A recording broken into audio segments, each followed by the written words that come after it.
Okay, and we're live. All right. Welcome, everybody, to another episode with us at the WorldWideWednesday podcast. I'm your host, Sovereign. And I'm Shiny. And today's the big one. We're going to be talking about Pokemon Legends Arceus today. Yes, but first, before we begin, I just wanted to do a quick promotion for a friend of the show, my friend Madeline Pickett. She has just recently come out with another book. This is a book of, I believe, short stories and poetry about love. It's called Coming Undone. This is her second project that she has published. She also has published a children's book. I believe it's called The Adventures of Maddie and Sam. And yeah, I just want to shout out these books. She's been working really hard on her novel work, and it's really good. This is her second self-published book, third published project overall. She was involved with another project where she wrote a short story for a book called, I believe it is called The Legends. It is called let me see, The Lost Legends, Tales of Myth and Magic. So she wrote a short story for that. So the link to both Coming Undone as well as The Adventures of Maddie and Sam are in the description, and they're on Amazon. So I would definitely recommend picking up these two books. They're very good. And yeah, especially so pick up the books, leave a review, share them with family or friends. And yeah, I just wanted to give a little shout out to a friend of the show. So congrats, Maddie. Also want to say hi to the YouTube chat. YouTube chat's been pretty active recently. Last stream we had about 3 different chatters on, so Yeah. I think just want to go ahead and say hi back to those in chat. So I think we should get rid of the Book of Boba Fett first, so that way we can just not have to rush through that and get all of our opinions out. Yes. And then we can just leave the whole hour to talk about Legends Arceus. Yes. So Chapter 6 of the Book of Boba Fett has come out, and I'm of two minds. Same here, honestly. So, as a Star Wars fanboy, this was a 10 out of 10. This was a phenomenal episode. It had so much rich lore and character interactions and world building, and it was just beautiful. And as someone that has grown up on basically Dave Filoni's take on Star Wars, seeing it all come together in this show, in this episode, was absolutely amazing. I loved it so much. But on the other hand, I think I know where you're going with this. This is an extremely unfocused part of the show. yeah. So, for those who have listened to our review of episode 5, our complaints with that were that it didn't focus so much on the story being laid out as we understood in the marketing for the Book of Boba Fett, focusing around the main character himself. We felt that having a kind of mini Mandalorian Season 3 episode wedged in there didn't progress the plot when the plot was already feeling slow as is. And not having the plot move forward in this episode, while this is a very fan servicey episode, and there's a lot to love about it, in the grand scheme of this whole show, we aren't seeing that much of the plot, especially when the plot doesn't move in this show at all. So, I will say that the plot has moved forward with this episode. The plot is definitely moving forward. My issue, however, is that I feel that this show has suffered from mismarketing. I feel that this show should have been titled The Mandalorian, The Book of Boba Fett. Yeah, because really what this show really feels like, it doesn't feel like a show centered around Boba Fett the character. It feels like a very scattershot anthology, because there's not one flowing plot throughout the whole show. You've got the flashbacks, you've got Boba Fett setting up his stuff in, I think it's Mos Eisley, right? No, Boba Fett Mos has... Espa, right? Yeah, Boba Fett is Mos Mos Espa. Cobb Vanth was Mos Pelgo. Mos Pelgo was The town formerly known as Mos Pelgo, now known as Freetown. And then there's obviously Mos Eisley, the one we already know. Right. And then obviously there's Anchorhead, which we've never seen. Yeah. And then, like, with the plot going through the flashbacks with the Tusken Raiders, with Mos Espa, and now we've got Din coming back and taking up 2 episodes of this season, with 1 episode remaining. What is left? So, initially, I saw a lot of people talk about the fact that the show is actually very much structured like several Star Wars novels, where there's the main plot, and then there's an interlude, which is connected but disconnected from the main plot before getting back to the main plot. So it's more like a sitcom B plot, you're saying? No, not a sitcom B plot.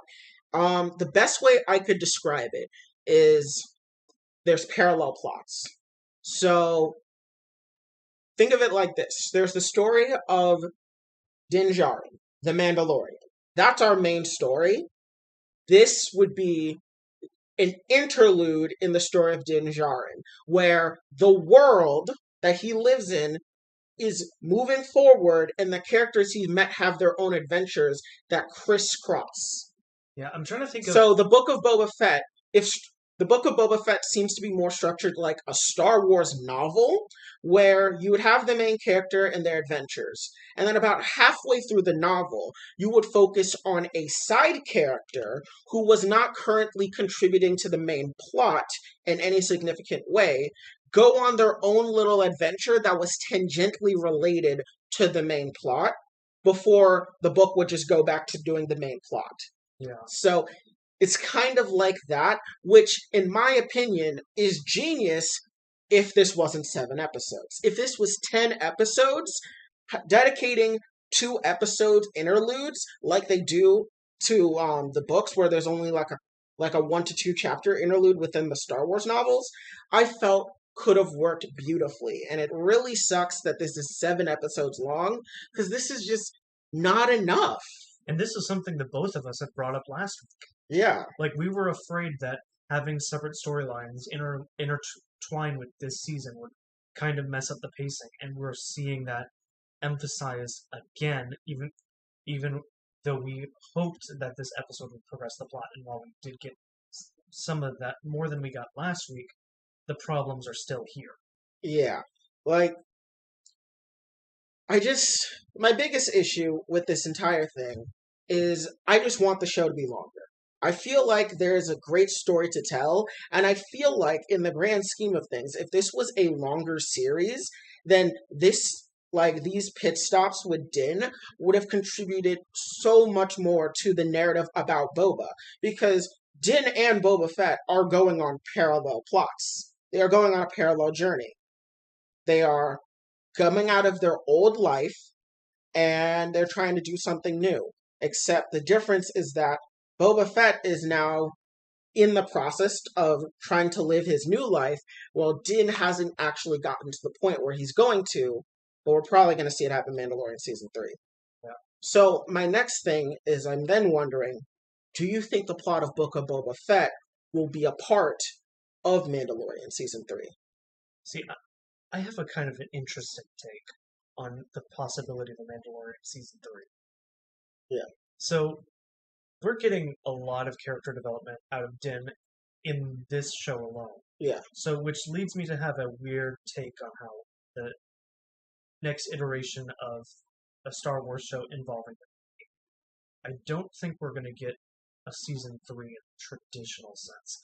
The only thing I can point to as a comparison is how we're not getting a Captain Marvel 2. We're getting the Marvels. Because ultimately, next in Din's character arc will be him aiding the reclaim of Mandalore. So I think it's going to be like that. Maybe it'll still be called The Mandalorian Season 3, but I don't think he'll be the only main character. It'll probably be him and a bunch of other Mandalorians. Yeah. So that's what I mean when I say that I don't think we're going to get the Season 3 we're expecting, because realistically, his character arc for a potential Season 3 has technically already been taken care of. Yeah. So that's why I'm less inclined to think we're going to get, maybe we're not going to get The Mandalorian Season 3. Maybe we're going to get Mandalore something completely different Yeah. that allows a whole bunch of other Mandalorians to come and have a bigger impact on the show and Din's character as a whole. Yeah. So I can agree with that. I will say that they have confirmed that it will be called Mandalorian Season 3. Yeah. So it probably will.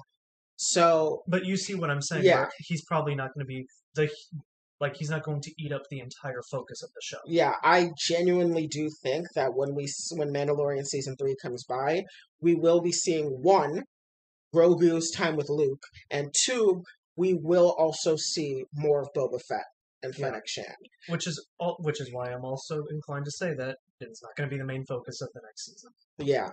So I do think, with that in mind, I could probably see it as we would see the development of Boba Fett's empire as through the eyes of Din. So, yeah. But to get into the content of the episode itself, I want to say that this episode was really good.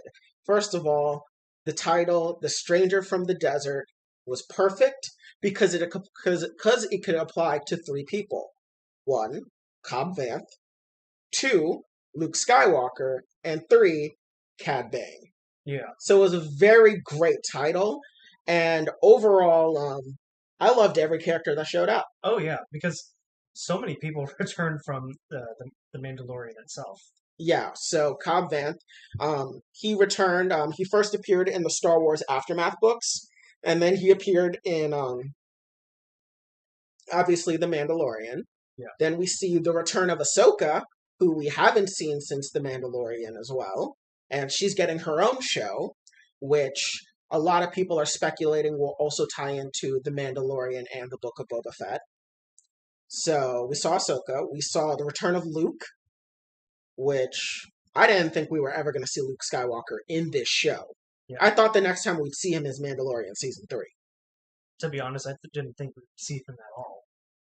I kind of thought we would, but I was not expecting him to show up in this show, and I'm going to say that the deepfake looked pretty good. I was about to bring that up. Yeah, I think the deepfake looked a lot better this time. Yeah. But because when I first saw it, I can definitely see why people were complaining about it. But I think they took that criticism. It still looks a little bit off, but not as bad as when he first showed up. Did you hear that they actually hired a YouTuber who did a deep fake of Luke Skywalker? I did see that Yeah. deepfake, yeah. Yeah, so they hired him. He works at Disney now, and I think he did work on this episode. Nice. They're taking the Sega approach. Yep. And not the Nintendo approach to people improving their content. True. But I really liked it. So, before we get to the big thing, I do want to mention, when it came to Luke and Grogu, there were obvious references in there. Of course, Grogu riding on Luke Skywalker's back is a obvious reference to his training with Yoda in Empire Strikes Back. Exactly. That is the biggest reference that anybody could catch, and that was extremely, extremely gratifying to see because you know, the student now becomes the master. Yeah. You know where I'm going with this. Yeah. Another thing was that we actually get to see that it is confirmed Grogu was in the Jedi Temple during Operation Nightfall, when Anakin led the 501st to sack the Jedi Temple. We find out that, yes, Grogu was there, and he was being hunted by the 501st. Now, I've seen some people say that the three Jedi protecting him was, one of them was Jedi Battlemaster Sindralig, the other would be, I believe it's Jedi Knight Benny, which is a name referencing the Bene Gesserit from Dune. That is intentional. Of course. And of course we also get more spice. More spice, which is of course an obvious reference to Dune, as Star Wars is of course inspired by Dune. Yeah, and Tatooine obviously is Arrakis. Yeah. But yeah, so some people believe that Sindralig and Benny and one other Jedi were the three Jedi protecting Grogu from the 501st. I don't think it's them. It very much looks like them, but we do see in Revenge of the Sith when Yoda and Obi-Wan go through the Jedi Temple security tapes, we do see Anakin dueling both Benny and Sindralig in the temple and killing them. And since movies are the pinnacle of canon and usually aren't ones to be retconned, I'm just going to assume that these are just three generic-looking Jedi that happen to look like Sindrel and Benny and all of them. Right. I almost didn't recognize the clone troopers because they look too realistic. Oh yeah, they're not CGI armor. Yeah, they're completely done with practical effects and not completely done with CG. I'm like, are those clone troopers? No, there is not enough computer magic in front of them. One thing that I saw people were saying was like, oh, it's nice that they got Tamora Morrison to cameo in this episode as the 501st. Which is an obvious reference, of course, to the fact that Boba Fett had one speaking line in this entire episode. Yeah. It's actually kind of funny because I'm pretty sure that the clones in this episode were actually voiced by D. Bradley Baker from the Clone Wars. Really? And not actually Tamora Morrison, despite him literally having top billing in the show. I mean, hasn't he come out and said that he'll play any clone that they decide to do live action? Oh, of course. I mean, he was the original clone. Yeah. He was Jango Fett. He is Boba Fett. He was Commander Cody. He is every clone. Exactly. So I think it would be great to have Tamora Morrison always play clones in live action and D. Bradley Baker play all clones that show up in animation. Right. One other thing that came out that I thought was really interesting was, what do you think of the choice that Anakin left Grogu with? Ultimately, I mean, of course we never get the revelation of what the choice Grogu makes, but of course, knowing what we know about the Jedi, it all but makes sense. See, in my opinion, I think this is a test. It was a test, yeah. No, but in the sense that it doesn't matter. Oh, you think so? That they believe the test is just to make a choice in general. That no matter what Grogu picks, Luke will still train him in the ways of the Jedi. Yeah. Do you think that he will have a less stricter teaching method to that of the what's it called? The old Jedi Order? Yeah, the old Jedi Order. Do you think they'll be less he'll be less strict when it comes to ridding yourselves of personal attachments? So I believe he will. First of all, that was in Legends. In Legends, when Luke revived the Jedi and he led his Jedi Praxium, he got rid of that rule. The New Age Jedi were allowed to form attachments. They were allowed to marry. They were allowed to have children. I mean, Luke had kids in Legends. And I believe... And in the movies in general. Yeah. So, in the movies, I believe that he also takes this take because Leia... Actually, I take that back. That wasn't in the movies. That was Han and Leia. I take that back. I'm sorry. But you were getting at something with Han and Leia. Leia is a full-fledged Jedi Knight. She was trained explicitly by Luke in the ways of the Jedi, and she is apparently Luke's second student, as Grogu is the first. But Leia is married to Han and had Ben, which makes me believe that he doesn't actually do the whole attachment thing. Okay. I believe this is actually just a test. I don't think he intends for Grogu to forego his entire attachment from Din. What I think he's actually setting up is that for Grogu to have an attachment with Din, but for that attachment to not grow into something toxic, like Anakin's attachment to Padme, which is why I think Ahsoka was in the episode. And her line about "you're just like your father" in reference to Anakin. Yeah. Wow. I haven't seen any bit of Clone Wars, but I can tell the weight behind that line. Yes. And that's why I think it's very important that you watch the Clone Wars, because it makes more sense why she said that and why she's even present for this to happen, because she witnessed firsthand the love that Anakin has for Padme. Even though it was a secret, the only people that really knew Anakin and Padme were a thing were Ahsoka, Captain Rex, and Obi-Wan. Yeah. Obi-Wan doesn't outright say he knows until Revenge of the Sith, but throughout the Clone Wars, you very much get the idea that Ahsoka knows, and in the season 7 of Clone Wars, it is just outright known that Rex knows Anakin and Padme are married. Because they have a little thing that Rex and Anakin do to help hide the marriage, so Rex knows. And so I do think that Ahsoka's presence there is that she believes that the attachment that Anakin had with Padme could have been something great, but because of his fear of having to hide things from the Jedi, it led to him going down the dark side. Which would also make sense with Ahsoka's character arc, which, spoilers for Star Wars The Clone Wars, but she left the Jedi Order. She doesn't actually stay as a Jedi throughout the tenure of the Clone Wars. She leaves in the 5th season because she becomes disillusioned with the Council. So, she's still not a Jedi. That's also why she doesn't train Grogu. That's also why in Star Wars Rebels, she doesn't necessarily train Ezra either. She's not a Jedi.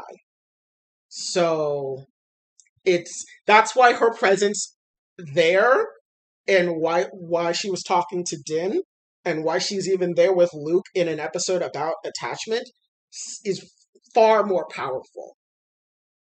And this is what I mean when I say you need to watch Clone Wars and Rebels, because shows like this only further expand upon previous events and character progression.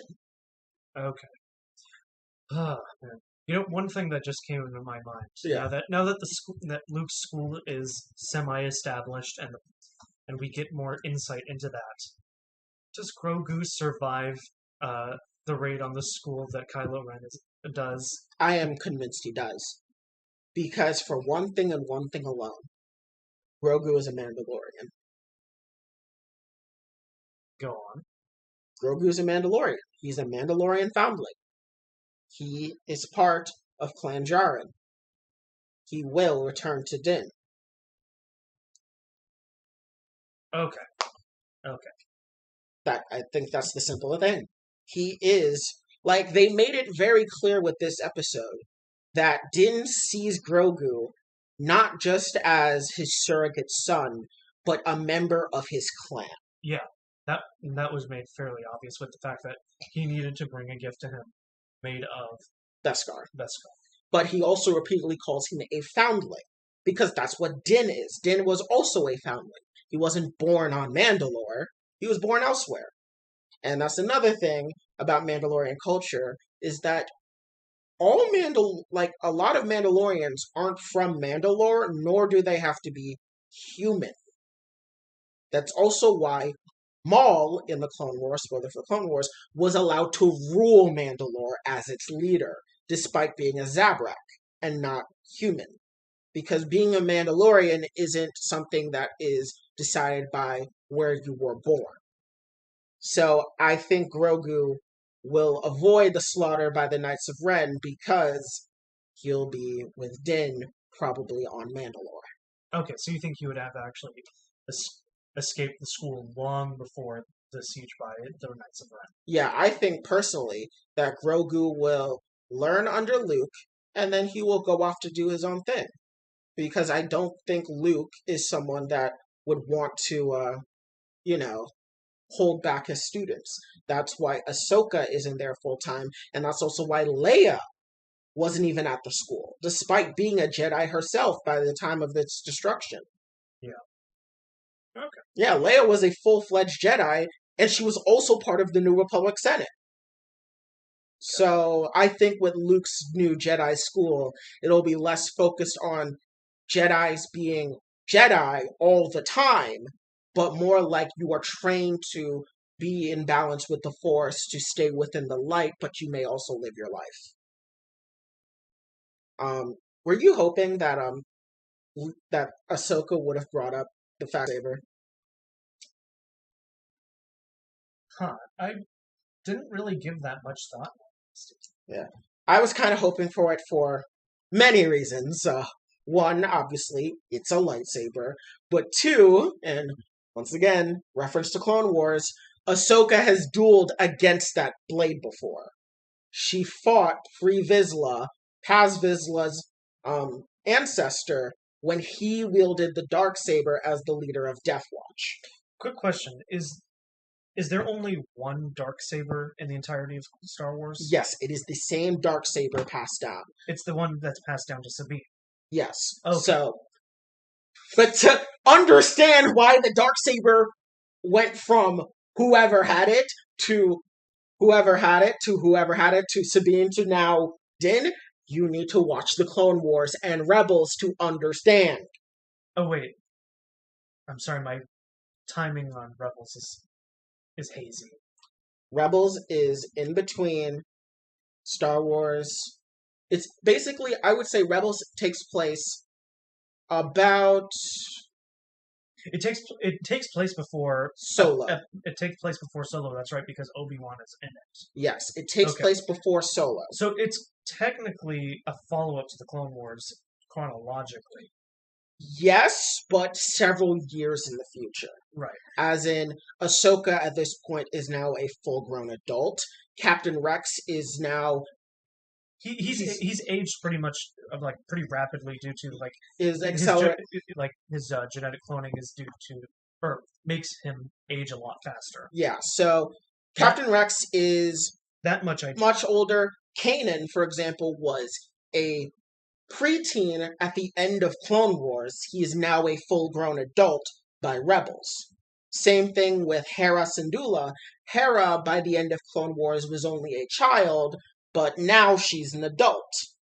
Okay. So, yeah, but the timeline of the Darksaber is an interesting one, but one that you need to watch Clone Wars and Rebels to understand why it's there.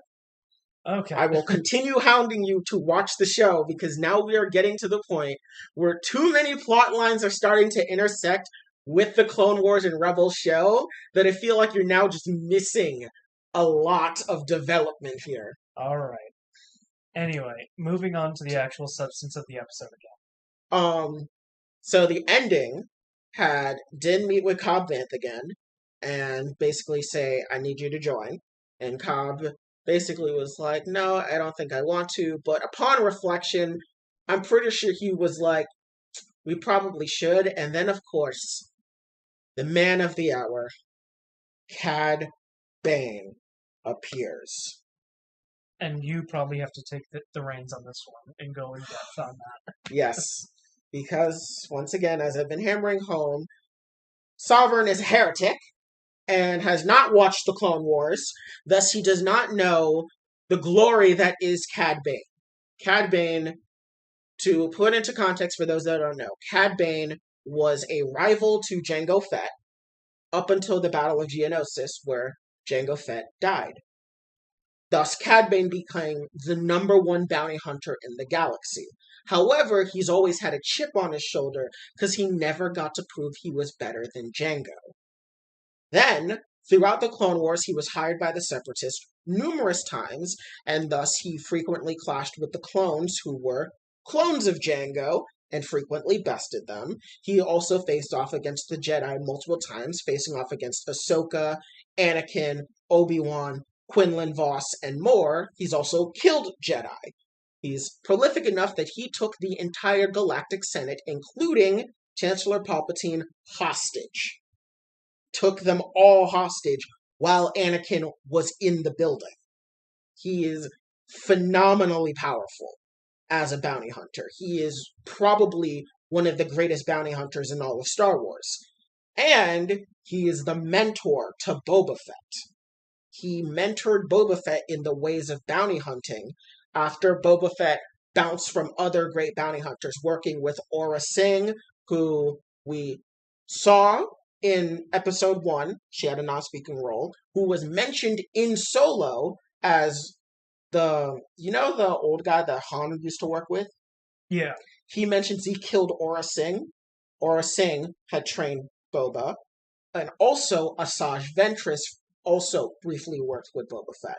But Cad Bane is the one that taught him. And the dent that's in Boba's helmet that we see all the time came from a duel that the two of them had, which presumably left Cad Bane dead.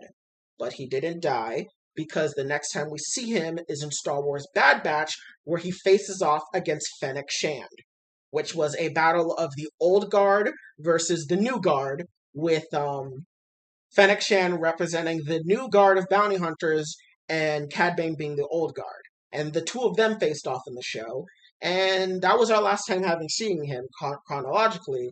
So to know that not only is he alive, but he's now working with the Pike Syndicate, which, once again, is another big Clone Wars thing, is just amazing. And it's so great to see him again. The moment I saw his giant cowboy hat in the distance, I knew it was him. People had frequently been theorizing that it was not the Nikto Striders that had murdered the Tusken Raiders, but it was in fact Cad Bane hired by the Pikes to frame the Nikto Striders. And that is why Fennec Shand said that that a speed biker gang killing the Tuskens was unlikely. And yes, Derpy Gaming, I see your chat, and I entirely agree. Dave Filoni is a god. Yes. Because his interconnectivity between his various works with Star Wars over the past decade has been really good. And in my opinion, the way he handles cameos and interconnectivity in his universe is leagues ahead of anything the MCU does. Which, honestly, I hear a lot of people, or not even a lot of people, I just see a lot generally about people complaining about the interconnectivity of Star Wars and it being, ripped off from the MCU. Yeah. I see this as something entirely different. No, Star Wars. This is not cameos for cameos' sake. This is a grand overlapping storyline that is spanning much further. I mean, honestly, I'm not gonna lie. This show might be the last straw to actually get me to watch Clone Wars. I'm just gonna say that out loud. You have to watch it at this point because there's so much. And honestly, my desire to watch The Bad Batch has always been there, but now I have to put that aside to actually go watch Clone Wars. Yeah, I would recommend you watch Clone Wars, including the movie. Watch Bad Batch. Which one? Shut up. Watch Star Wars The Clone Wars, watch the Star Wars The Clone Wars movie, watch Star Wars Bad Batch, and watch Star Wars Rebels. Yeah. Because the storylines, they all interconnect, and they're all done by Dave Filoni and Jon Favreau. Dave Filoni did most of the work for Clone Wars, Bad Batch, and Rebels, but Jon Favreau has been a part of Star Wars for a while. He, in fact, voices Pre Vizsla from Death Watch, the ancestor to Paz Vizsla. And that was back in, 2012, 2013? So Jon Favreau has also been a part of the Star Wars for a while. So seeing them working together over a decade later and making great stories still has been amazing. Honestly, it's a surprise after the movies that modern Star Wars has gotten its act together. Yeah, and one thing that I kind of been holding off saying, but I feel now since I've been talking about everything involving Clone Wars and Rebels and all that, the fact that the main villains are the Pike Syndicate is also a massive thing. Because the Pike Syndicate is something that really only gained prominence from the Clone Wars when they joined Darth Maul's Shadow Collective. Because it turns out they had a lot of things. For one, they knew who Darth Tyrannus was before the rest of the galaxy knew. They knew about Sifo Dyas, and they knew what he was doing. As in, yeah, the Jedi that's mentioned in Attack of the Clones, the Pikes know. They know a lot about things, and they kind of... There's several implications that imply that they were one of the few factions that were aware the fall of the Republic was happening. Yeah. And it's actually really interesting to see them now in a post-Empire world, because it really shows that they have maintained their level of power, where they were able to rise during the Republic, stay powerful throughout the Empire despite the Shadow Collective basically dissolving. And now in a post-Empire world, they're now basically reclaiming the Outer Rim, especially with the Hutt clan out of commission, which were their allies at one point. So the fact that the Pikes are even a part of this was already big. And the fact I'm mentioning it as well is because Cad Bane, he was the greatest bounty hunter, but he frequently took jobs for the Hutt clan. So seeing him now go from working with the Hutts to now working with the Pikes truly does show the Pikes are now the preeminent crime faction of Star Wars. Because when you have people like Cad Bane on your payroll, you're big shit. These were people that worked with the Sith. These are people that were able to survive the Empire. The Pikes are not to be fucked with. Which kind of makes me really sad about the fact that we didn't get a lot of forward progression on Boba Fett's plot, because it would have been great to see him and his relationship with the Pikes fleshed out further. Because in a lot of ways, Boba Fett rose with the Pikes. Boba Fett gained his start as a bounty hunter and a well-known bounty hunter during the Clone Wars. That was the time when the Pike Syndicate went from a lesser-known criminal faction to one of the preeminent ones. So it really does make me sad that Boba Fett doesn't have that. Doesn't have as big of a connection with the Pikes, despite them being the big bad in his own show. Okay. Well, overall, this episode definitely suffers a lot from everything we talked about last week with the last episode. But I still think it's a modicum better. Yeah. I think a solid 7's gracious enough to give this episode. Yeah, I'd give it a 7.5. Well, from a narrative perspective, yes. 7.5. From a Star Wars fanboy, I'm giving this shit a 9 out of 10. Yeah, because on its own, here's how I would put it. If this was an episode of The Mandalorian, 9 out of 10. Or if this was just not a show that was supposed to be about Boba Fett, but just an anthology series focusing on other characters. Like, if this was a show structured more like What If, in the sense that they're connected, but we get, a bit of just stories about different characters doing different things, this would have been perfect.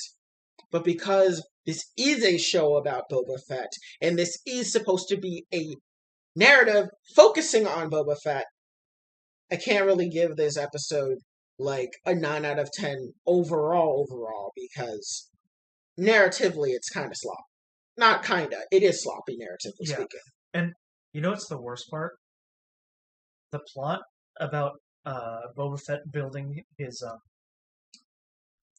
building himself up in Mos Espa is not my favorite plot right now. My favorite plot is still him hanging with the Tuskens. Yeah. Not gonna lie, my favorite part of the show is still the flashbacks. Yeah. For me... this... And then next to that would be everything we've got in the past 2 episodes with Din.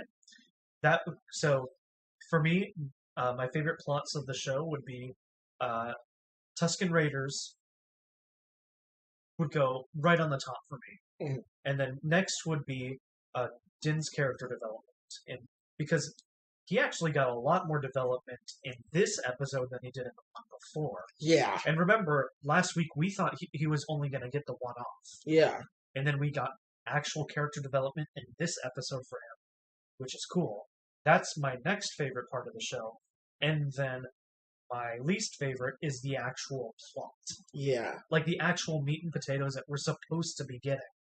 And I like how you reflected back on my earlier comment on how this show feels like a very scattershot anthology. Yeah. And it's... Man. I like the show, but narratively it does suffer a lot. It really does. I agree wholeheartedly. I'm still enjoying it. It's very enjoyable. It's really good. But just the structure... What can I compare this to? You could have the most beautiful marble building possible, but it's all hollow, and if you ram it, it will all crumble. Yeah. That's how I see this. I have to agree because I do really like the show. I do find it incredibly enjoyable, and just seeing all the But little the Easter plot, eggs and stuff. but the plot needs to get moving, and we have one episode left. I know. I really, really, really hope moving forward that Disney applies this for all their shows, a 10 episode per season minimum, because this 6 episode, 7 episode shit isn't working for the narrative they want to tell. Because they want to tell these big grand stories, and they have the potential to do so, but they're kneecapping themselves by only limiting themselves to less than 10 episodes. And like I've said many times today, many of these complaints we had last week. Yeah. Yeah. But overall, 7.5 out of 10, narratively speaking. Enjoyment speaking, Star Wars fan speaking, like general, like thank God, like Disney Star Wars is looking good. 9 out of 10. Yeah. Makes me really excited for the Ahsoka show because that's going to be really interesting. Makes me excited for Mandalorian season 3. Makes me excited for the Kenobi show, the Acolyte, and whatever else they have in store. R.I.P. Rangers of the New Republic. That was a decent amount of time dedicated to that. Yeah. Let's go ahead and move on to the big one of the day. Yes, so the biggest thing that we want to talk about is, of course, Pokemon Legends Arceus. It released on Friday last week, and I'm obsessed. It has been one of the greatest Pokemon experiences of this generation. No. Not this generation. Of the past decade. Yeah. This, in my opinion, this has given me so much enjoyment about playing Pokemon that I haven't felt since I first played Gens 4 and 5. Yes. And there's something different about this, how this whole game is structured. Like, it actually incentivizes you to fill out the Pokedex. Yeah. And just all of the quality of life improvements that have gone into this, like battles are much snappier now. You can actually sneak up and catch Pokemon. The list is endless on all of the improvements, and this game is so addicting. It is. One thing I really love is exploration.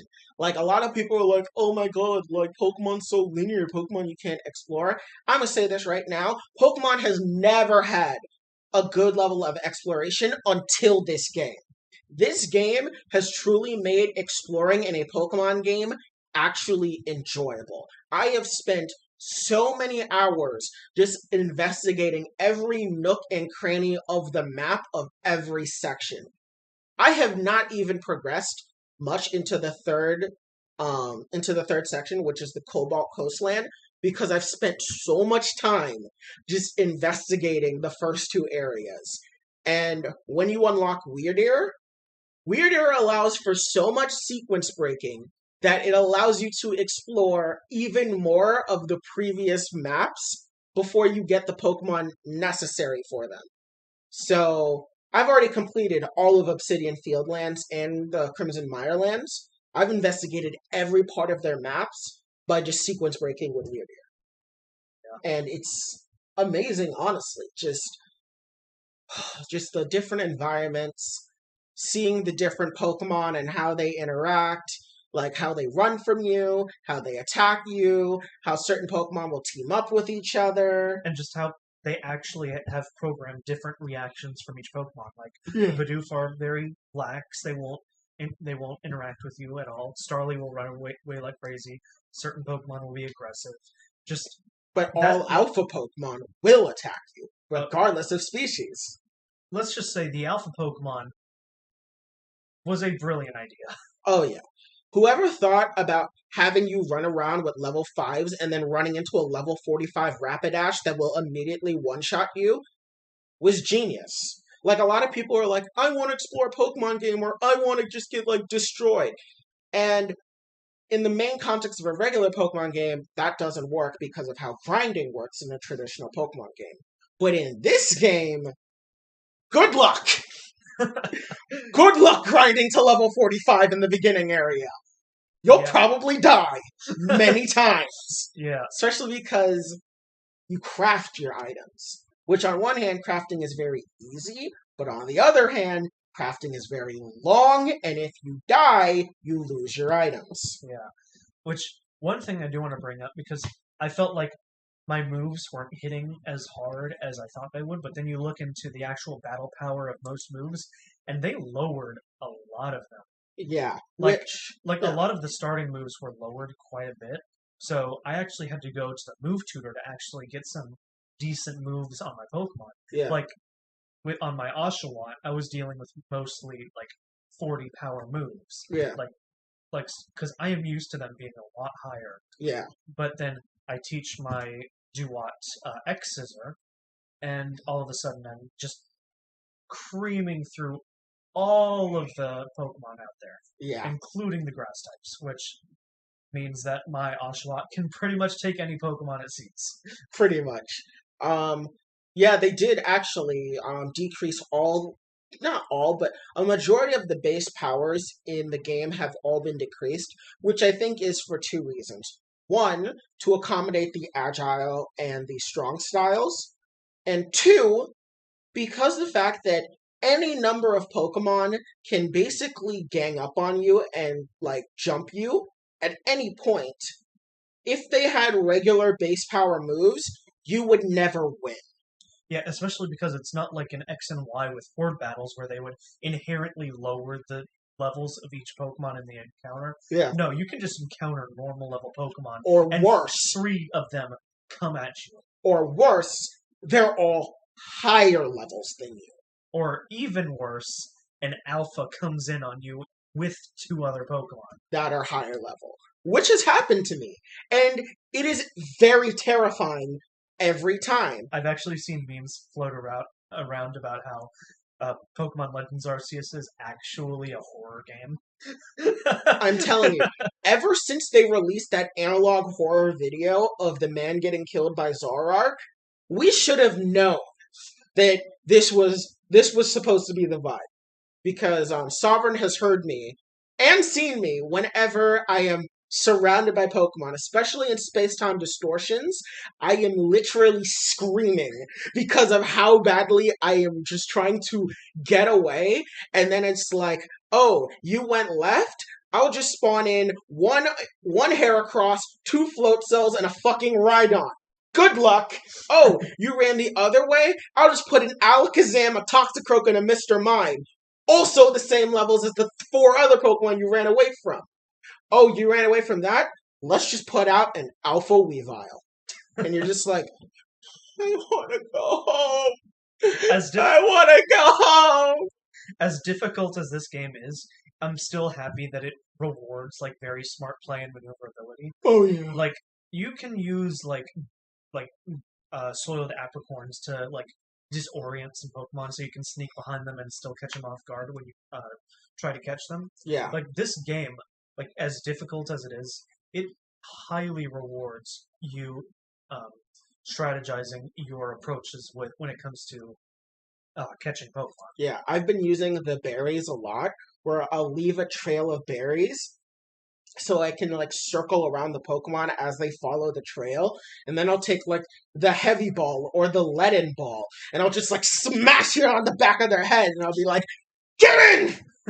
I did that with a Tangrowth. There was like a level 45 Tangrowth, and like I just waited until it followed the trail of berries, and I went around it, and I just threw this lead Pokeball at the back of its skull, and like the switch rumbles with the impact of it, and you're like the heavy ball when you land a back strike. Yeah, man, does it feel good? Yeah, like you feel the weight of it on the switch, and you're just like, oh, that was good. But then you're also like, that probably really fucking hurt. But then you remember this is the same Pokemon that tried to literally murder you 5 seconds earlier. Yeah. Which is another thing. The amount of times I've been murdered by Pokemon. What was it? I was trying to catch I spent, not lying to you, I spent over an hour trying to catch the Alpha Sliggoo. And my problem is that I would frequently get killed by the Goomies surrounding the Sliggoo. At this point, how many alpha Pokemon are you using on your team? I'm actually only using one alpha Pokemon on my team, which is that Alpha Sliggoo, which is now an Alpha Goodra. However, I have caught several alpha Pokemon. I've caught the Snorlax, the Tangrowth, the Lopunny, the Rhyhorn, the Bidoof, the Bibarel, the Rapidash, the Floatzel, and I'm probably missing a couple. Yeah. See, and the Kricketune. I caught a Kricketune as well. I'm mostly just and a Licky Licky. That's what it is. I mostly just battle and defeat them, and also because I'm progressing through the story faster than you. Oh yeah, Sovereign has been going through the story while I'm just doing like the side quests and the adventures, which is not normally how I play a Pokemon game. I normally just go straight for the story, but for this one, I've actually been taking my time, just catching Pokemon, filling out the Pokedex, doing the side quests. Because when it comes to like a traditional Pokemon game, aside the story itself is kind of the impediment to the actual gameplay. Because when your goal is to just get the story out of the way so you can get into competitive play. Now, this game actually makes the story and exploration kind of fun.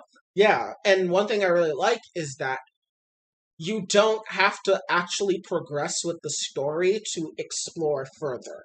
Yeah. Like, you're no longer getting roadblocked by, like, random NPCs. Like, it's like, okay, I want you to go save the Lilligant. And I'm like, okay, I'll do that in 5 days after I finish exploring everything else. Yeah, pretty much. And when I say 5 days, I mean 5 in-universe days, because days go by really fast. Yeah, I'm kind of surprised by how fast the day changes. But I actually like it compared to the 24-hour clock that we've been having since Gold and Silver, really.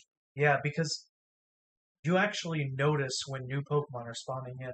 Because the music changes, for one.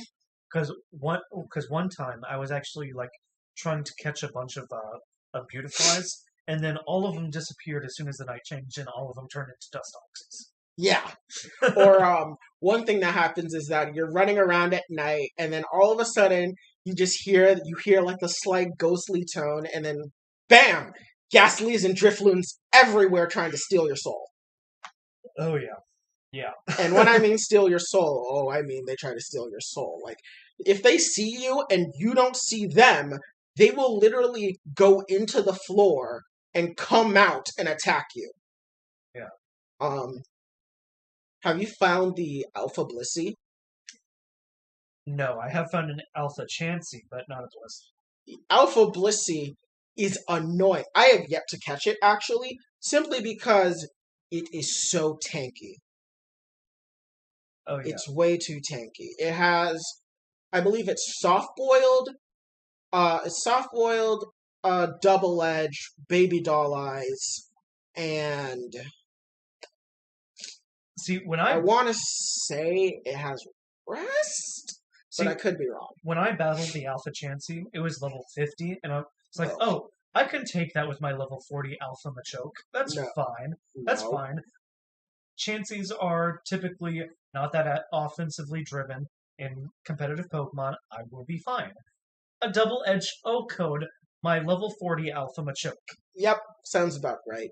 Like, the Chanseys and Blissies that are just absolutely offensive powerhouse reminds me of the fact that in GSC UU, Blissey is one of, if not the best, physical sweepers in the tier. And that was after the special split, right? This was GSC, so Gold, Silver, Crystal, after the special stat split, and Blissey still had an attack stat of 10. I will be right back, because I need to use the bathroom, but Sovereign, can you give more of your... I'll go ahead and take it away from here. Yeah. But one thing that just definitely surprised me is just how useful all of the ride Pokemon are. Like Shiny went into. Weirdeer is really fun to use, and just a note for all of the people that didn't realize this, that Weirdeer, you can actually hold the button. You don't actually have to press it repeatedly, like with Epona and Breath of the Wild. I know the sound cues don't really make that obvious. I'm technically kind of guilty about repeatedly mashing, but until you actually experiment with Weird Ear. Ursa Luna, it's I don't really have much use for Ursa Luna when it comes for digging treasures, but based on what I've seen people dig up online, I probably should do that. I only just recently unlocked Basque Legion, and Basque Legion is actually one of the few ride Pokemon that you can actually throw Pokeballs and actually battle with, which is kind of weird that you can't do that with Weird Ear, though I can kind of see why they would limit that. Just because you can actually just ride Weird Ear and then just escape from the battle. Because if you do stick to because I've had this happen to me multiple times. If you actually slide off a cliff while you're battling a Pokemon, it actually forces you to exit. So I think I can see why they didn't program the ability to battle while you're on Weird Ear. But with Basque Legion, it also gives like a slowdown effect, so it actually makes catching water type Pokemon super easy. What else is there? Sorry, I don't have shiny to bounce off of. So one other thing that we can that I can go on about is give me a second here. Just the difficulty of Alpha Pokemon. Now Shiny was going on and on about how he was constantly getting slaughtered by Alpha Pokemon, which just the sheer fact that there are Alpha Pokemon that you will encounter that are 40 levels over what you're used to is insane. And sometimes, you don't even need, a Snorlax blocking your path to not go anywhere. Sometimes the fact that there's just a giant Alpha Pokemon sitting right there blocking your path is enough for you to realize, okay, I probably should not go that way. But like I said earlier, with the fact that this game rewards smart maneuverability and strategizing, is that if you play your cards right, you can actually just walk past most Alpha Pokemon without getting harmed. But that does require you to actually be extremely stealthy. And with the advent of stealth sprays and smoke bombs, is actually pretty simple. Yeah. And I will say, one of the things that I've only seen people complain about is the tutorial length. For me, it took an entire evening to knock out the tutorials, but I can understand why the tutorials are as long as they are. Because, in all reality, this is a new type of Pokemon. This is something that we are not used to at all. This plays nothing like Sword and Shield, and hell, it doesn't even play anywhere close to Brilliant Diamond, Shining Pearl. But the reasonings for that are pretty obvious. This is something entirely different. That being said, the tutorials, I feel like they are too long, but I can see why they're too long. It's kind of a necessary evil for this game to have. But other than that one minor nitpick for the first hour and a half into the game is practically perfect as far as this next step forward for Pokemon as a whole. Oh, good, you're back. I was just going on about the level spikes and the only complaint with Pokemon with this game being the tutorial length. Oh yeah, the tutorial length was definitely testing my patience. I will say that. But as I was going on, I feel like it warrants the length mostly because just how different this game is. Yeah, it definitely is. Especially say you're like 7, your first Pokemon game. was Pokemon Sword and Yeah, Shield. let's say Sword and Shield. Yeah, you played Sword and Shield, really fun, really cool. You played Brilliant Diamond, really fun, really cool. So you get Legends Arceus. Legends Arceus is very different from Sword and Shield and Brilliant Diamond. Oh, imagine if your first game was Brilliant Diamond. You're going from Brilliant Diamond to this game. Oh God! Which I actually do want to touch on Brilliant Diamond and Shining Pearl's relations to Legends Arceus. Okay, go for it. So this is probably pretty obvious, but I still have to say it. So as we know, Ilka was the one that made Brilliant Diamond and Shining Pearl, and not Game Freak themselves. Yes. Now, through rumors and speculation, we have actually heard that Ilka had a completely different vision for Brilliant Diamond and Shining Pearl. But I think that Game Freak stepped in.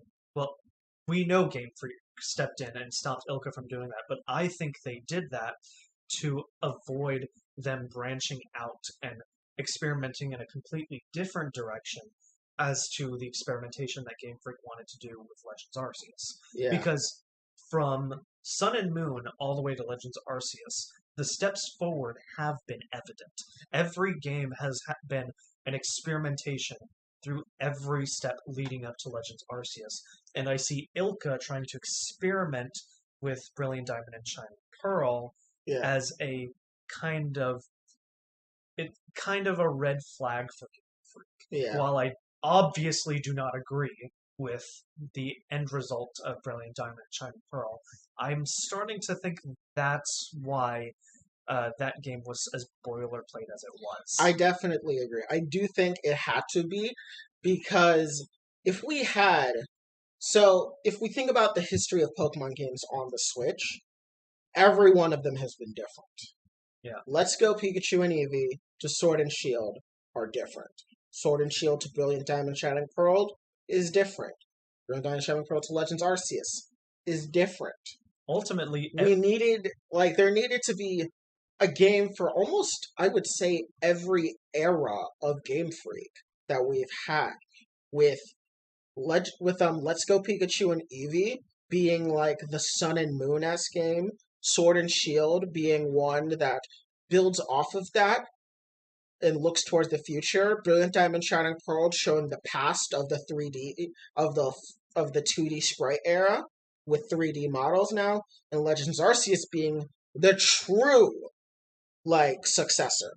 Yeah. Seeing because as how with Let's Go Pikachu and Eevee, we've got the Pokemon out in the wild, eliminating random encounters, and with the ability to, throw Pokeballs at Pokemon without battling them. And then you've got Sword and Shield, which creates the wild area, which is, of course, the stepping stone to what we get in Legends Arceus. I would say the DLCs do more so than the wild area itself. Oh, definitely. Because the DLCs were the ones that really started to show Pokemon interacting with the environment, such as little things such as the Emolgas flying from tree to tree on the Isle of Armor, or having, what was I going to say? Or having, why am I blanking on their names? Bergmites! Bergmites and Avaluggs playing in the water. Oh, yeah. I don't know why I was blanking on the name Bergmite. Oh, it's because Avalugg is a useless Pokemon that deserves to die in a garbage fire. Yes. But Bergmite's cool. I like Bergmite. Yeah. Week 2 of shitting on Avalugg. Yeah. I have yet to actually fight the Noble Avalugg, where I do presume it will rock my shit. But, yeah, seeing in the Crown Tundra the way that the Bergmite and Avaluggs were in the water, we're seeing it all come, in full circle with this game, where we can see things such as Gyarados, and so far I've seen Gyarados, Togetic, and Staraptors just flying around in the distance. Yeah. So that's, to round that all out, that's my opinion on why I think, we got such a disappointing remake when it came to BDSP. Yeah. Is that Game Freak was going in a completely new direction, and any direction that Ilka went in would have probably interfered with that. Yeah. And I don't like it. I don't like Game Freak probably did that, but I can understand business-wise why they did it. What are your opinions on the characters that you've met so far? I don't really have much, like, well, I shouldn't say, not engagement. As I go through the game, I can start to see, like, oh, these characters are inspired by this, and obviously that means that they're the ancestors of Pokemon in modern games. Yeah. And by modern, I don't mean, like, newer games, I mean modern as in takes place in modern times. As in took place within the past in-universe 20 years of Pokemon. Yeah. Like, obviously, Arazu is ancestor to Mars, and Volo is, of course, an ancestor of Cynthia. Yeah. But I would say, the one positive I do want to say about the characters is that they definitely have a lot more expression. Yes. Than previously. Like, the most we've got is Hal. That's the one character that we've gotten that's had any expression. And I would say Hop and Bead. Oh, because Bead showing off his rage was actually pretty distinct compared to seeing other characters being mad. Actually, Hop pretty much replicated Hal, I think. But I think Hop did it better. Fair. Also, Leon too. Whenever Leon has his defeat animation, where he shows like that slight bit of frustration, but lets it go. Yeah. But yeah, in this game, the characters are they're far more expressive. Even the NPCs. One thing that I really did like, which is just a minor thing, but the old lady, whose name is escaping me, she's the warden for Ursaluna. Yeah. Yes, she is Ursaluna's warden. Yes. She kneels down to help Arazu after she sprains her ankle in the Mirelands and can't walk. Just seeing the small animation of her kneeling down and putting her hand on the ankle and the bee barrel sitting there watching was just really good to see. Showing that, like, because you know how sometimes you see, like, because in Pokemon, we were limited by, like, sprites and 3D models of old. So they were like, I'm helping this character. And it's just the two characters just kind of standing there staring at each other. And when we go to the 3D era of Pokemon, we then go to, like, it cuts to black. Then it cuts to them doing that action. And then it cuts to black again. And then we get back to normal, standing upright. But this one was like, after the cutscene, you see the two characters walking to her, and you see the character model actually laying down in pain. Yeah. Speaking of character animations, we would have never gotten Pokemon introductions like Cleavor and Lilligant. Oh God, those entrances were amazing. The Lilligant dance is probably one of my favorite introductions because it's just so unique. And I really can't wait to see the other noble Pokemon. Yeah, I really can't wait to see the other noble Pokemon. And I just like how this game has taken a lot of aspects, even death. Like the fact that it just straight up says, "Oh yeah, if you don't pass the trial, you will be exiled and most likely die." There's that, but also the fact that the noble Arcanine is dead. Oh yeah. Noble Arcanine is dead in this game because it drowned trying to save its son, which was a Growlithe, which the last time we've ever seen in any Pokemon medium, a Pokemon dying for the sake of another Pokemon was a flashback in the Sun and Moon anime where a Stoutland died taking care of the Litten. It was Stoutland dying taking care of Litten in the Pokemon anime, and that was like a huge thing when the episode came out because like that was the first on-screen death of a Pokemon we've seen in like dead. Yeah. Not like cartoon dead, like dead. So, like, seeing this happen where we didn't see the Arcanine die, but we're seeing the after effects of a Pokemon's death and how it weighs not just on the Pokemon, but on the trainer, the warden, is really interesting. Because the closest thing aside from that we've ever got was Charmander. There was Charmander in the anime. That's the closest thing we've ever gotten. Or we have the Marowak and Mr. Fuji. Yeah. All the way back in Gen 1. That was all Gen 1. Yeah, And hell, you can even bring up the manga.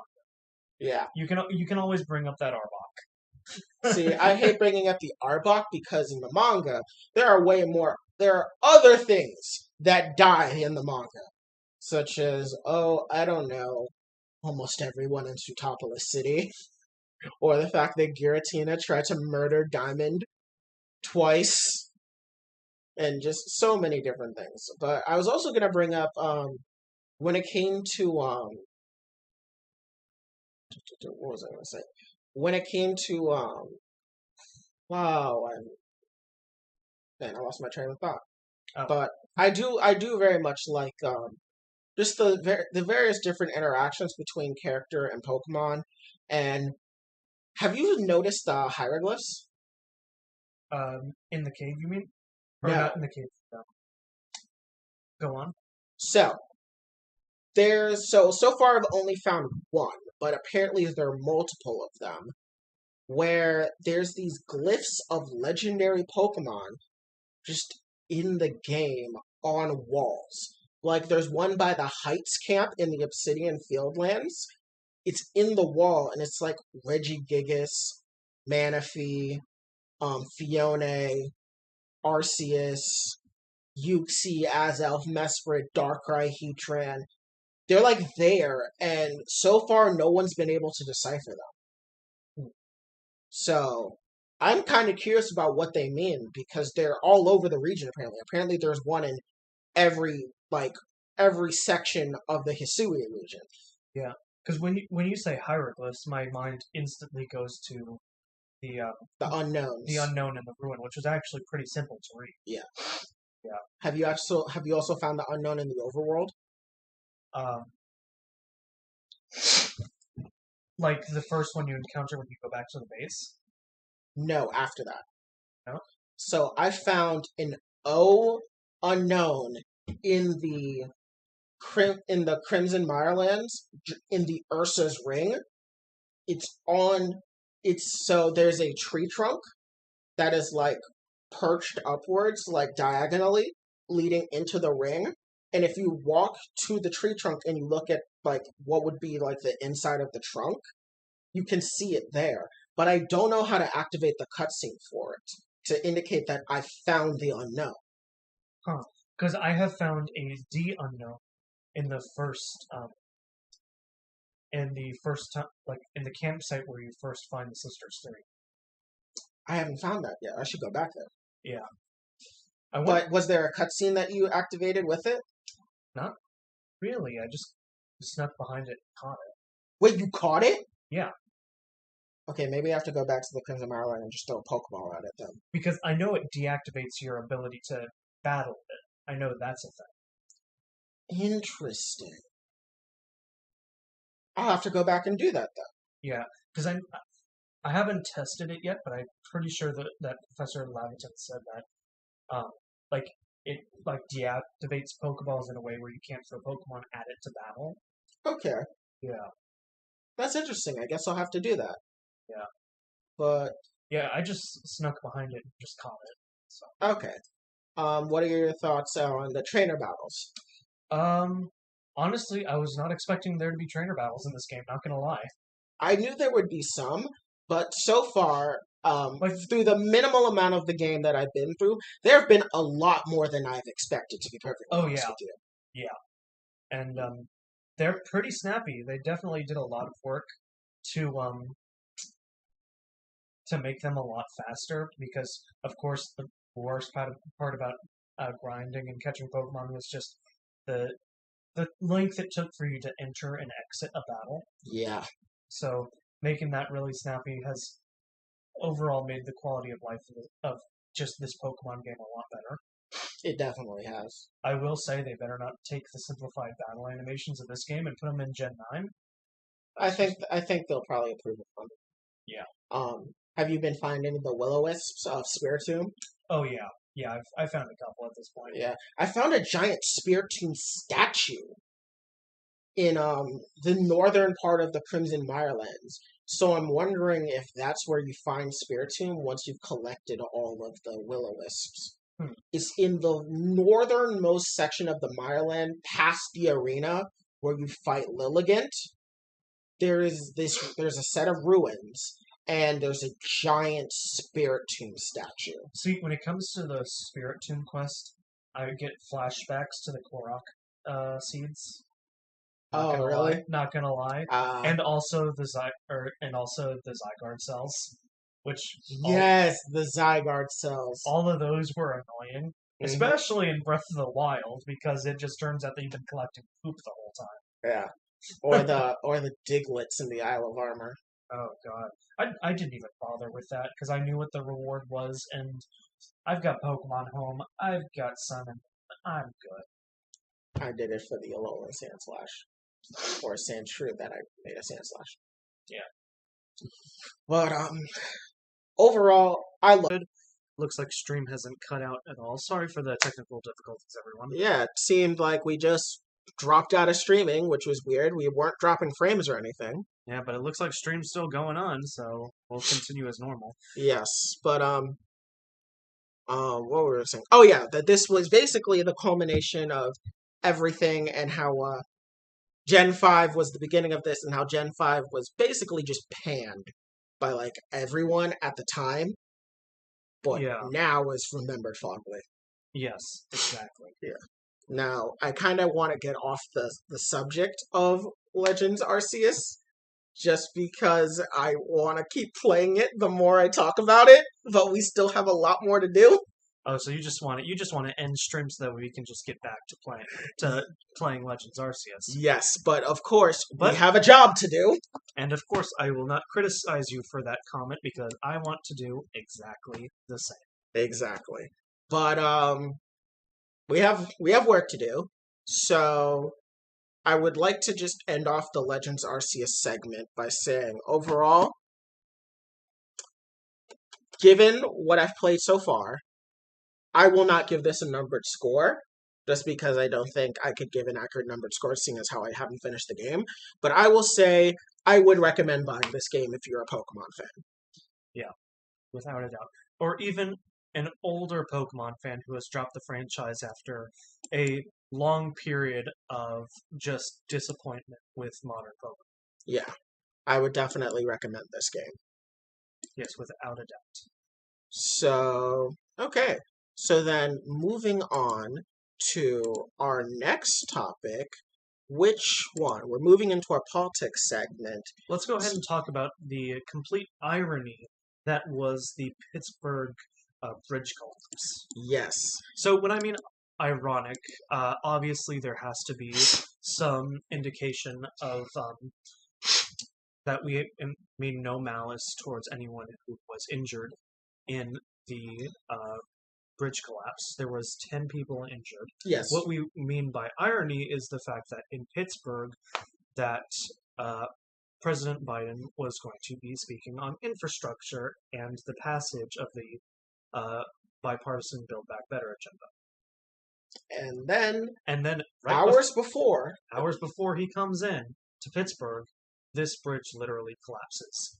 And the image we're showing is a smaller image, but if you get a full bird's eye view, it's actually a really large bridge. Yeah, it's a fairly large bridge, and it collapsed. I believe there was about 4 or 5 cars on the bridge at the time of collapse. Yes. One of which, obviously, as you can see, was a bus. Yeah. Which, that I can't imagine how terrifying that is, to be perfectly honest with you. Yeah. Because bridge collapses happen far more frequently than we think, but we don't hear about them. And really, the only reason we heard about this one was, of course, the fact that Biden was going to be talking on infrastructure, the one thing that he promised in his campaign. And we are seeing a gutted version of that being implemented. Yes. It's really sad, the state of our infrastructure. I remember back when I was like 13. I remember hearing about how we need to fix our infrastructure, and there was this was a bipartisan sentiment of people saying, infrastructure's not sexy. Like, we can't appeal to our voters with infrastructure. It's not a sexy topic to talk about. Well, now here we are. about 10 years later, and we're still having bridges collapsing, and we're still having people getting injured by them. Yeah. So, fuck sexiness. Fix our infrastructure, please. Yeah, and what people do not realize is that every dollar you put into infrastructure comes back to us as a society in greater ways, whether that being the lowest common denominator being not having to fix stuff like this. Exactly. It's just frustrating because there are people in government, I won't name names, but those people have been thoroughly stifling the attempts to fix our very much crumbling infrastructure. And the reason we will not say said names is because we have expended our usable anger drilling into them with our frustrations about why they are in government at all. Exactly. But I just think this is a tragedy. It could have been far worse, and let's just be thankful it didn't end up worse. I really hope that the 10 people do see a speedy recovery and hopefully aren't put into medical debt by our shit healthcare system. Yeah. But this is just a symptom of a wider problem, which is that America's infrastructure is old. Like, centuries old. Yeah. Like, we still have a lot of things in a lot of areas that have been built back in, like, the early 1900s or 1800s. Yeah. Like, a lot of this built, like you said, way back. And we don't fix it. We just build on top of it. Exactly. There's actually a really good podcast called Well, There's Your Problem, which is about engineering disasters, chief among them being American engineering disasters like bridge collapses. And it's an engineering major, it's a legal major, and it's, I believe, a physics major. And the three of them, they just talk about various engineering disasters all over the world. And a common symptom of a lot of these engineering disasters are very terrible infrastructure, backed up by very shoddy work to actually fix said infrastructure. And we've just seen this. I mean, you remember that building collapse last year, or was it 2 years ago, down close to Miami? Oh yeah, that was like around the start of the pandemic, wasn't it? Yeah, you remember that building collapse. Another example of shit infrastructure, except that one led to hundreds dead. Yeah, and not only just infrastructure, bad regulation. But the bad regulation is built into the overall infrastructure system we have. Yeah, like the infrastructure itself was horrible, but then no one came in to fix it at all. Yeah, or actually, at the time that it happened, there was reports, and there was someone supposed to fix it. It was just too late. Oh yeah. By the time they figured out the place wasn't safe, it was already too late because I believe it was literally the next day the building collapsed. Didn't it have like people coming in and just painting over the cracks or something like that? Yeah, it was something like that. People were like painting over the cracks and like not reporting when the cracks showed up, or like when the inspectors came by, the inspectors didn't look too closely, and it was just terrible. And this is like endemic to a lot of America. Because what was it? We saw the other day with that building, I believe it was up in New York, where there was just no heating whatsoever. So they brought in a space heater that then exploded and burned the building to the ground. Our infrastructure is very bad in this country, and it's costing people their lives, if not outright killing them, destroying their homes, and or injuring them where they're put into medical debt, and compounded by the fact that our healthcare system is awful and will frequently bankrupt people. This just leads to the overall bigger issue we have in this country about poverty and the way that the capitalist rich ruling class, in an effort to cut corners and make as much money as possible, squeezing every single penny out of you, will leave you in such dire, deadly situations that lead to disasters like this. Yeah. Like, I guarantee you, this bridge collapse easily could have been avoided with a better infrastructure system built in with this country. Ultimately, like you said, This is just a domino effect of one domino leading people down multiple other dominoes as they progress through the system until they are bankrupt. Exactly. And it's just frustrating and sad because I remember hearing about this issue when I was 14. I'm 23 now. It's been 9 years, nearly 10 years, and the issue has stayed exactly the same. I vividly remember seeing compilation after compilation. I believe it was on Last Week Tonight with John Oliver, or maybe even before the Last Week Tonight with John Oliver, where like people would just say infrastructure isn't sexy.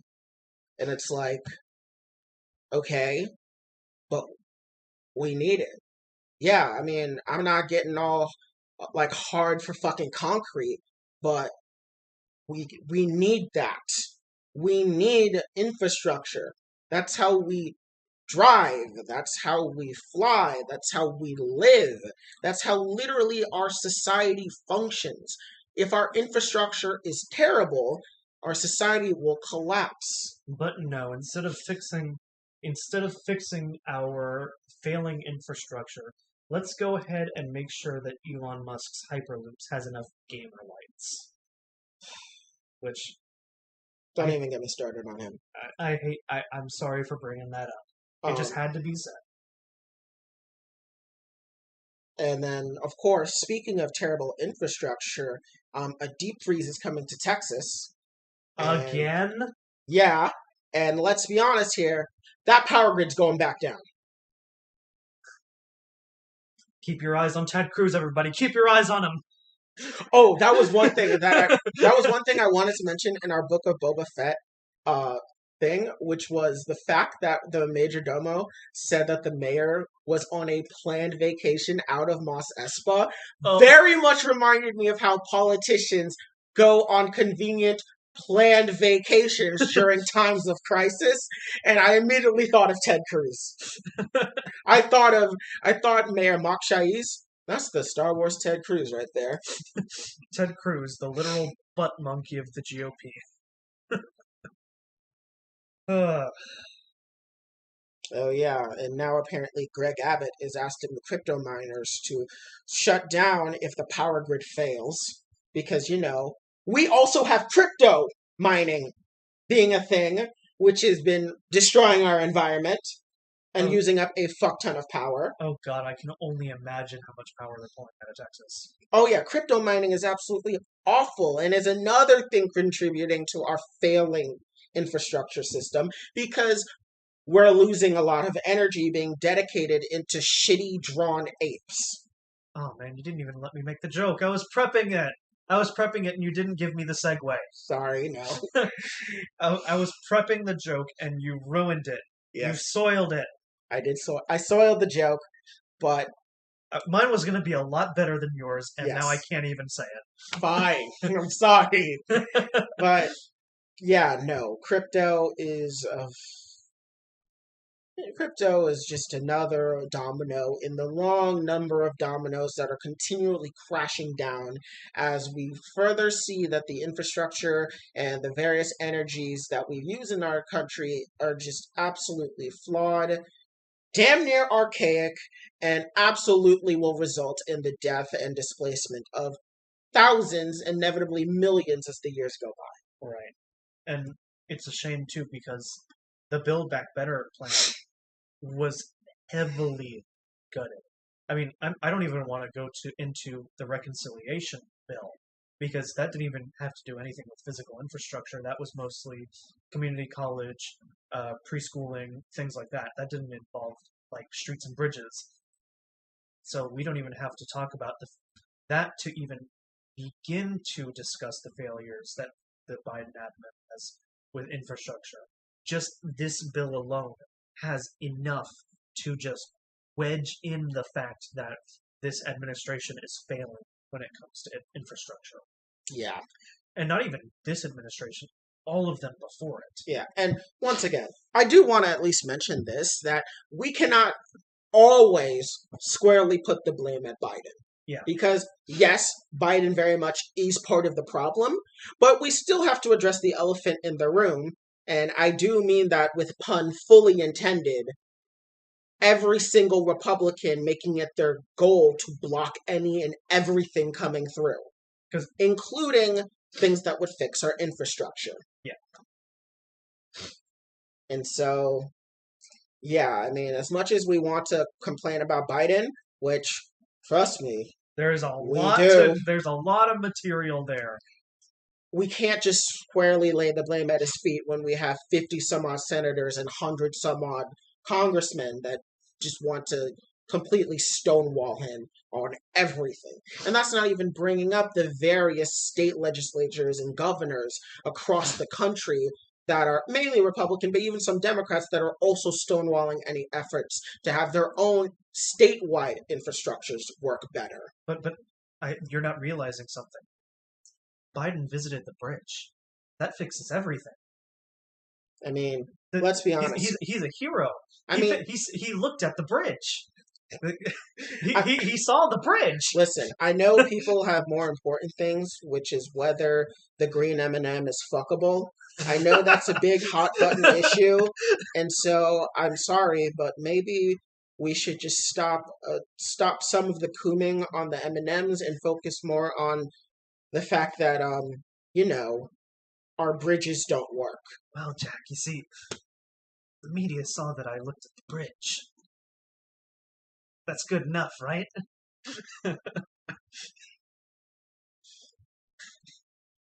Sometimes I hate this country. And by sometimes, I mean pretty much every second of every day. Yeah.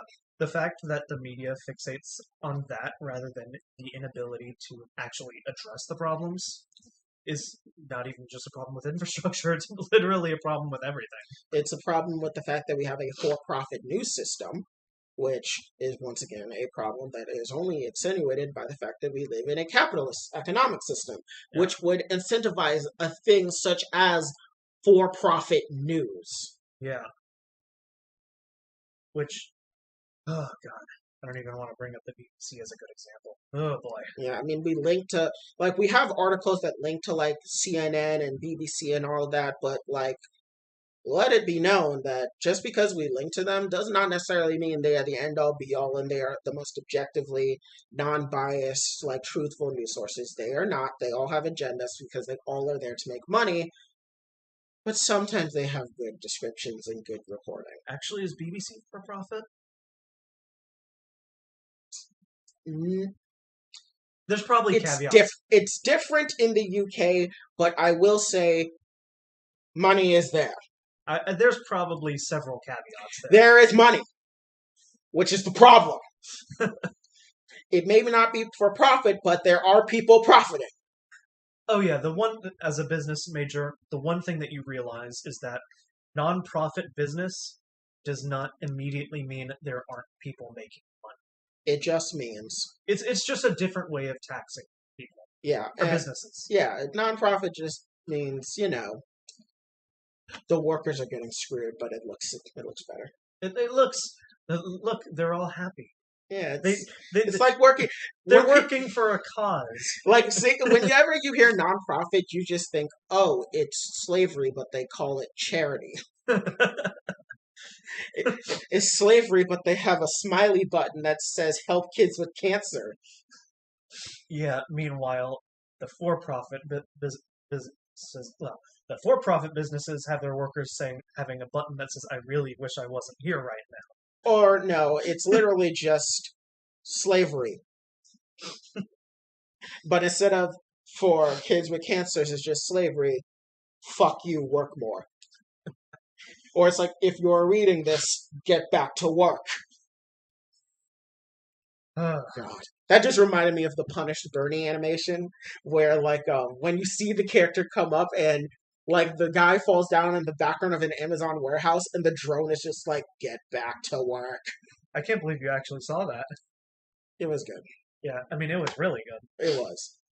Anyways, so I think moral of the story: fix bridge, please. Please, for the love of God, fix all bridges. I don't care if it's over 40,000 bridges in the U.S. Fix all of them. Yeah.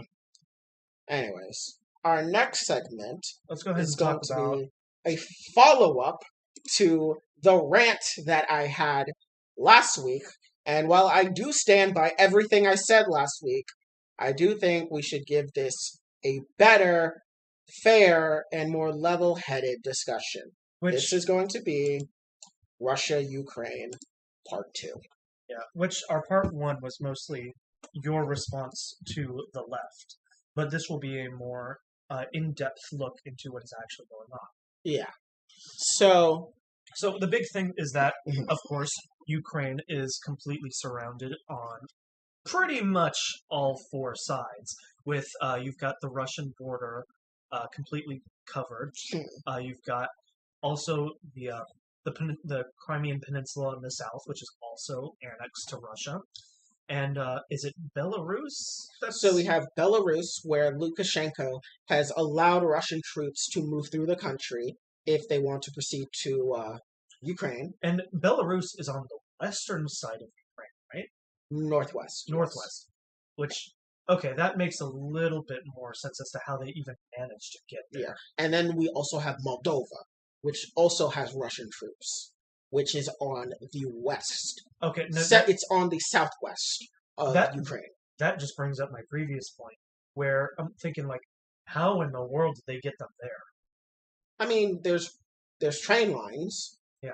There's a bunch of train lines. In fact, there was a protest in Belarus where a anti-war protest group actually took over the rail lines to stop Russian troops and weapons from entering Belarus. Okay. Which was pretty base because they also made it so that they did it in a way which stopped the train system, but did not cause any accidents or deaths of train operators. They basically allowed it so train operators still had the ability to physically stop their trains and ensure that they don't crash or like become injured, but still halted the entire system, preventing it. I believe it has since been resolved, and Russian trains are still able to go to and from Russia and Belarus. Okay.